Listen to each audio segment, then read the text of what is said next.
Conference रूमचा तो प्रशस्त हॉल अचानक दोन परस्पर विरोधी विचारांच्या आणि अहंकाराच्या महाकाय लाटांचा साक्षीदार बनला होता. बाहेर उन्हाचा चटका हळूहळू वाढत होता आणि आतमध्ये काचेच्या भव्य खिडक्यांमधून येणारा प्रकाश थेट मधोमध असलेल्या विशाल ओक वूडच्या कॉन्फरन्स टेबलवर पडत होता. टेबलाच्या एका बाजूला क्लायंटचे प्रमुख प्रतिनिधी, कंपनीचे डायरेक्टर्स आणि असिस्टंट समीर अस्वस्थपणे बसले होते, तर टेबलच्या दुसऱ्या टोकाला अगदी प्रेझेंटेशन स्क्रीनजवळ तन्वी हातात आयपॅड घेऊन उभी होती. तिची फिकट गुलाबी कुर्ती आणि खांद्यावर सोडलेले मोकळे केस तिच्या व्यक्तिमत्वाला एक वेगळाच आत्मविश्वास देत होते. रणवीरने संत पावलांनी आतमध्ये प्रवेश केला. सकाळी कॅफेमध्ये ज्या मुलीने त्याच्याशी थेट भिडण्याची हिंमत केली होती, तीच मुलगी इथे या बहुराष्ट्रीय प्रोजेक्टची मुख्य लीडर म्हणून उभी होती.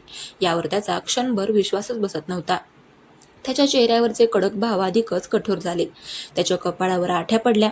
त्याने आपला कोट काढला, तो खुर्चीच्या मागे लावला आणि ताठ मानेने तन्वीच्या अगदी समोरच्या खुर्चीवर जाऊन बसला. तन्वीने रणवीरकडे पाहिले. तिच्या ओठांवर एक लहानसे, अत्यंत चलाख आणि उपरोधात्मक हास्य उमटले. "हो, या मिस्टर रणवीर, आम्ही तुमचीच वाट पाहत होतो." तन्वीचा आवाज अत्यंत गोड होता, पण त्या गोडव्यामध्ये एक तिखट उपरोध स्पष्टपणे जाणवत होता. रणवीरने रागाने तिची ही कमेंट ऐकून घेतली आणि मान हलवत उत्तर दिले, "सॉरी फॉर द डिले, पण काही लोक वेळेचे भान न ठेवता रस्त्यावर भांडण्यात वेळ घालवतात, त्यामुळे इतरांना उशीर होतो." तन्वीच्या डोळ्यांमध्ये एका सेकंदासाठी रागाची ठिणगी उडाली, पण तिने लगेच स्वतःवर ताबा मिळवला. तिने डिजिटल स्क्रीन चालू केली आणि प्रेझेंटेशन सादर करायला सुरुवात केली. "सो एव्हरीवन, आपण या नवीन IT प्रोजेक्टच्या डिझाईन आणि युजर एक्सपिरियन्सवर बोलत होतो. मी आणि माझ्या टीमने यासाठी एक अतिशय आधुनिक, हायटेक आणि बोल्ड लेआउट तयार केला आहे. आजच्या तरुणाईला आणि जागतिक युजर्सना आकर्षित करण्यासाठी जुन्या बुरसटलेल्या पद्धती सोडून अशाच डायनॅमिक मॉडेलची गरज आहे." तन्वीचा हा बुरसटलेला पद्धती हा शब्द थेट रणवीरला लागला. रणवीरचा कामाचा अनुभव तब्बल 10 वर्षांचा होता आणि तो नेहमीच अत्यंत सुरक्षित, शिस्तबद्ध आणि पद्धतशीर मार्गाने काम करणे पसंत करायचा. रणवीरने टेबलावर ठेवलेला पेन उचलला आणि तो आपल्या बोटांमध्ये फिरवत अत्यंत थंड पण रागीट आवाजामध्ये तो म्हणाला, "एक्सक्यूज मी मिस तन्वी, पण तुमचा हा तथाकथित हायटेक आणि बोल्ड लेआउट फक्त दिसायला आकर्षक वाटतो. प्रत्यक्ष जेव्हा युजर हा डेटा हाताळेल तेव्हा सिस्टीम क्रॅश होण्याची 90% शक्यता आहे. अशा हवेतल्या कल्पना कागदावर चांगल्या वाटतात, पण प्रॅक्टिकल कामामध्ये याने फक्त कंपनीचे नुकसान आणि वेळ वाया जाईल." तन्वीने आपला आयपॅड टेबलावर ठेवला. तिने दोन्ही हात टेबलावर टेकवले आणि पुढे झोकत रणवीरच्या डोळ्यांमध्ये डोळे घालून म्हणाली, "मिस्टर रणवीर, ज्यांना नवीन तंत्रज्ञानाची भीती वाटते त्यांना प्रत्येक नवीन कल्पना हवेतलीच वाटते. जर आपण आधीच भीतीपोटी जुन्याच डब्यात बसून राहिलो तर प्रगती कशी होणार? अनुभवी असणे याचा अर्थ असा नाही की तुम्ही नवीन विचारांचे दरवाजेच बंद करून घ्यावेत. नवीन विचार आणि मूर्खपणा यामध्ये खूप सूक्ष्म रेषा असते मॅडम." रणवीरने आपल्या खुर्चीवरून थोडे पुढे येत कडक आवाजामध्ये सुनावले, "अनुभव आम्हाला हे शिकवतो की प्रोजेक्ट कसे यशस्वी करायचे आणि बालसुलभ हट्ट हे दाखवतो की प्रोजेक्ट कसा बुडवायचा." "बालसुलभ हट्ट?" तन्वीचा पारा चढला. तिची नजर रणवीरवर खिळली होती. "माझ्या कामाला आणि रिसर्चला बालसुलभ हट्ट म्हणायची तुमची हिंमत कशी झाली? मी या प्रोजेक्टवर महिनाभर रात्रंदिवस काम केले आहे आणि मी या इंडस्ट्रीमध्ये 10 वर्ष घालवली आहेत. मला शिकवू नका की काय चालतं आणि काय नाही." रणवीरने टेबलवर हात ठोकून सांगितले. कॉन्फरन्स रूममध्ये बसलेले क्लायंट्स आणि समीर भीतीने एकमेकांकडे पाहू लागले. समीरने हलकेच रणवीरच्या कोपऱ्याला हात लावून शांत करण्याचा प्रयत्न केला, पण रणवीरने त्याला रागाने बाजूला केले. तन्वी ही मागे हटायला तयार नव्हती. "गर्विष्ठपणा आणि अहंकार जर बाजूला ठेवलात ना सर, तर कदाचित तुम्हाला इतरांचे काम दिसायला लागेल. आणि जर थोडा शिष्टाचार आणि सभ्यता शिकलात ना, तर कॅफेमध्ये आणि ऑफिसमध्ये लोकांचा आदर करायला शिकाल तुम्ही." रणवीरने लगेच प्रत्युत्तर दिले. दोघांमधील हे कडाक्याचे भांडण विकोपाला जात असल्याचे पाहून मुख्य क्लायंट मिस्टर कपूर यांनी शेवटी जोरात टेबल वाजवले. "Stop it, just stop it both of you." दोघेही एकदम थांबले. दोघांचाही श्वास वेगाने चालला होता. दोघेही एकमेकांकडे अशा रागाने पाहत होते की जणू डोळ्यांनीच एकमेकांना जाळून भस्म करतील. मिस्टर कपूर उभे राहिले आणि म्हणाले, "मी इथे तुमचे वैयक्तिक वाद पाहायला आलेलो नाही, पण एक गोष्ट स्पष्ट आहे. तन्वीची आयडिया अतिशय मॉडर्न आणि फ्रेश आहे आणि रणवीरचा अनुभव या प्रोजेक्टसाठी तितकाच अत्यंत महत्त्वाचा आहे. म्हणूनच आमची कंपनी या निर्णयावर आली आहे की या प्रोजेक्टचे को-हेड्स म्हणून तुम्ही दोघे एकत्र काम कराल." "व्हॉट?" रणवीर आणि तन्वी दोघांच्याही तोंडून एकाच वेळी हा शब्द बाहेर पडला. हो, रणवीरचा लेआउट सुरक्षितता देईल आणि तन्वीची डिझाईन आधुनिकता आणेल. पुढील 6 महिने तुम्ही दोघे एकाच केबिनमध्ये बसून हा प्रोजेक्ट पूर्ण कराल. प्रत्येक फाईलवर तुम्हा दोघांच्या सह्या लागतील. That's all. मिस्टर कपूर यांनी आपली जॅकेट घातली आणि मीटिंग संपवून निघून गेले. मीटिंग संपल्यावर बाकीचे लोक घाईघाईने रूम बाहेर निघून गेले. समीरने सुद्धा तिथून पळ काढला. आता विशाल कॉन्फरन्स रूममध्ये फक्त रणवीर आणि तन्वी दोघेच उरले होते. रणवीरने रागाने आपली फाईल बंद केली. मिस तन्वी, मी क्लायंटच्या निर्णयाचा आदर करतो, पण मला कामात नाटकं आणि बिनकामाचा ड्रामा अजिबात आवडत नाही. उद्यापासून वेळेवर ऑफिसला यायचं आणि माझ्या कामामध्ये अडथळा आणायचा नाही. तन्वीने तिची बॅग उचलली आणि रणवीरसमोर येऊन उभी राहिली. मिस्टर रणवीर, आदेश द्यायची सवय तुमच्या टीमला असेल, मला नाही. मी तुमच्या हाताखाली काम करत नाहीये. मी तुमची इक्वल पार्टनर आहे. त्यामुळे मला काय करायचं हे सांगायची तसदी घेऊ नका. तन्वी वळली आणि रागाने बाहेर जाण्यासाठी वेगाने पावले टाकू लागली. तिचे लक्ष खाली असलेल्या प्रोजेक्टरच्या वायरकडे गेलेच नाही. तिची हाय हिल्सची चप्पल त्या वायरमध्ये अडकली आणि तिचा तोल गेला. अरे देवा! तन्वीच्या तोंडून किंचाळी बाहेर पडली. ते थेट पाठीवर पडणारच होते तितक्यात रणवीरने क्षणाचाही विलंब न लावता पुढे होऊन तिला वाचवण्यासाठी आपला हात पुढे केला.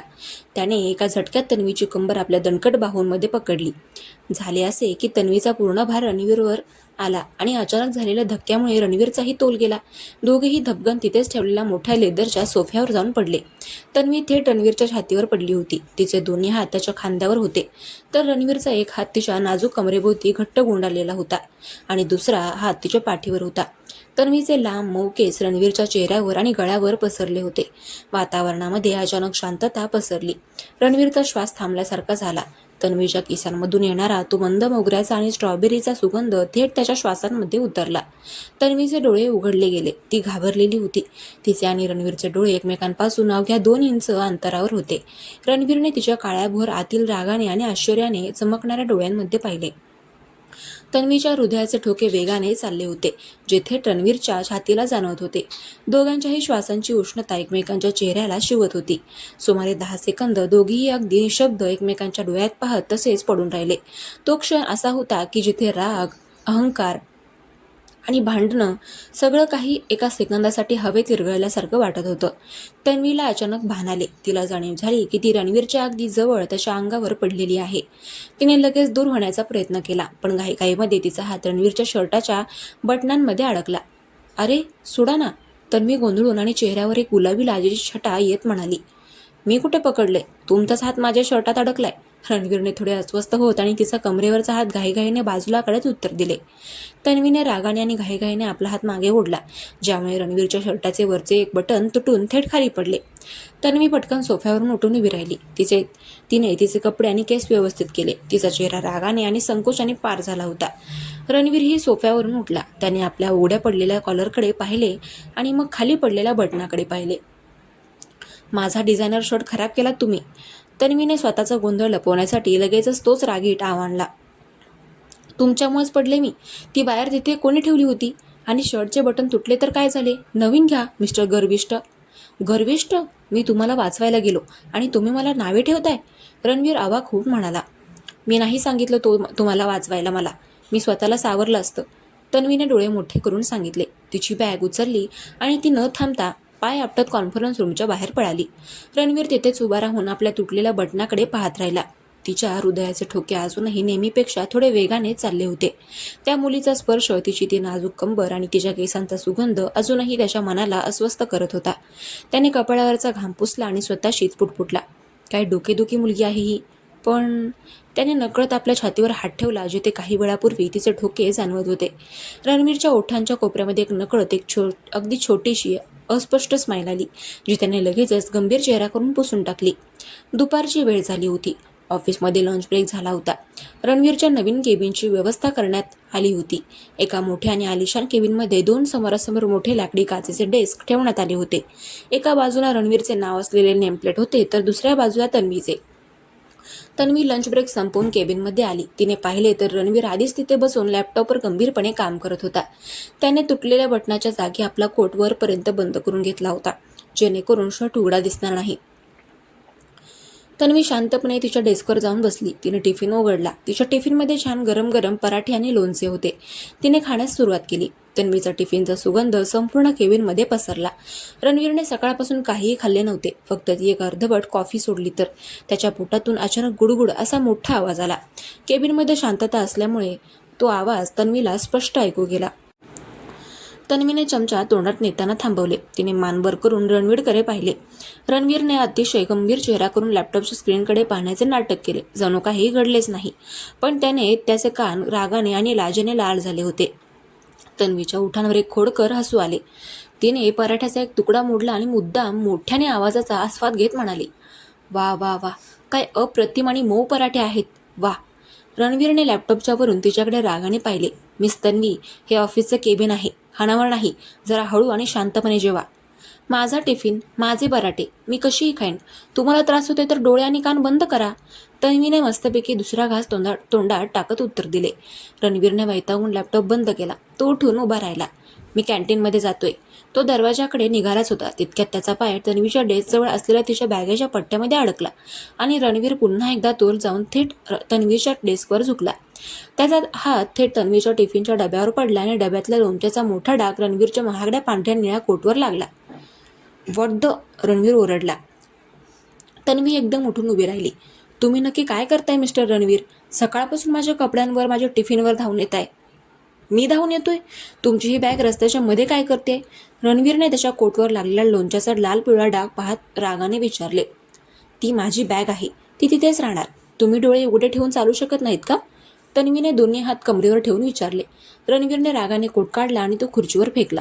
तुमच्यासोबत एका केबिनमध्ये राहणं म्हणजे नरकात राहण्यासारखं आहे आणि तुमच्यासोबत काम करणे म्हणजे शिक्षेसारखे आहे. तन्वीनेही तितक्याच ताकदीने उत्तर दिले. दोघेही समोरासमोर उभे राहून एकमेकांकडे रागाने पाहत होते.